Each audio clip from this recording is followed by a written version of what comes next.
আজ মনটা না ভীষণ ইচ্ছে করছে মোমো খাওয়ার জন্য। এই জন্য বাড়িতে যা আছে তা দিয়ে আমি ঝটপট করে মোমো বানিয়ে নিলাম।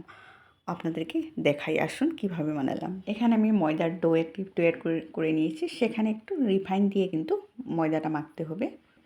আজ আমি ভিতরে কিন্তু স্টাফিং একমাত্র চিকেন দিয়ে করিনি, সাথে আমি ভেজিটেবল দিয়ে দিয়েছি, কারণ খালি চিকেন আমার ভালো লাগে না, একটু ভেজিটেবল হলে দারুণ লাগে। আমি কিভাবে বানালাম, খুব সহজ করে বানালাম, ঝটপট করে আসুন। এই ময়দার ডোগুলো আমি একটা লেচি কেটে নিয়েছি সমান পরিমাণের হওয়ার জন্য। এভাবে করে নিলে সুবিধা হয়, মানে তাড়াতাড়ি হয়, এই জন্য কিন্তু আমি এই কাজটা করে নিচ্ছি, কারণ আমার ভীষণ খেতে ইচ্ছে হয়েছে। আর এইভাবে রুটি বেলার মতো পাতলা করে বেলতে হবে। আর ভিতরে স্টাফিংটা আমি এইভাবে দিয়ে দিলাম, দিয়ে খুব ইজি করে বানাবো যাতে সব বন্ধুরাই বানিয়ে খেতে পারে। এভাবে করে এভাবে একটু ভালো মতো চেপে চেপে দিতে হবে, না হলে ভিতরে স্টাফিং বের হয়ে যাবে। এই দেখুন, আপনাদেরকে সামনের থেকে দেখাচ্ছি। তারপর এই ফুটা ফুটা পাত্রতে আমি একটু রিফাইন ঘষে নিয়েছি, কারণ নিলে পরে কী হয়, লেগে ধরে না।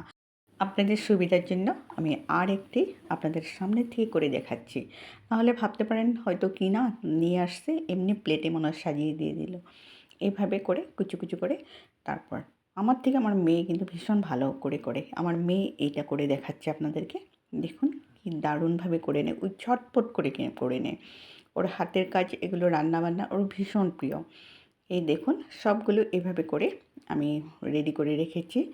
তারপর নিচে কুকারে আমি জল নিয়ে নিয়েছি, আর উপরে প্লেটটা বসিয়ে উপরে একটা গামলা দিয়ে ঢেকে দিয়েছি। খুব কম সময়ে কিন্তু আমার মোমো তৈরি হয়ে যায়। এই জন্য আপনারাও কিন্তু কম সময়ের ভিতরে এইভাবে মোমো তৈরি করে খেতে পারেন, বাড়ির আনন্দ নিতে পারেন। আশা করি আজকের এই ঝটপট করে বানানো মোমোগুলো আপনাদেরকে অনেক বেশি ভালো লাগবে। যদি ভালো লাগে একবার ট্রাই করে দেখবেন, আমাকে একটু সাপোর্ট দিবেন, ভালোবাসা দিবেন। নেক্সট আর একটি ভিডিও নিয়ে আমি হাজির হব। অনেক ভালোবাসা, ধন্যবাদ।